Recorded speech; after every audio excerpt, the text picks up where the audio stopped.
ത്രിയേക ദൈവത്തിൻ്റെ തിരുനാമത്തിന് മഹത്വം ഉണ്ടാകട്ടെ. നിങ്ങളെല്ലാവരും ഒരിക്കൽ കൂടെ കർത്തൃനാമത്തിൽ സ്വാഗതം ചെയ്യുവാൻ സന്തോഷമുണ്ട്.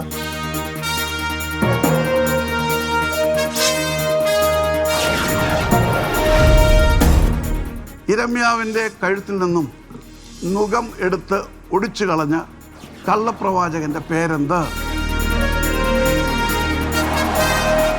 എനിക്ക് നിങ്ങളോടെല്ലാം പറയാനുള്ളൂ, Jesus is our best front.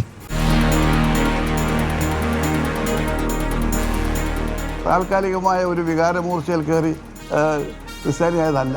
പിന്നെ ആ ക്രിസ്ത്യ വിശ്വാസം വളർന്ന് അവസാനം വരെയും കർത്താവിന് വേണ്ടി പ്രവർത്തിക്കുവാനുള്ള ഒരു വലിയ ആഗ്രഹം. ഇന്ന് രാത്രി 7:30 മറക്കാതെ കാണുക നിങ്ങളുടെ way television Bible crown 26 mega Bible quiz.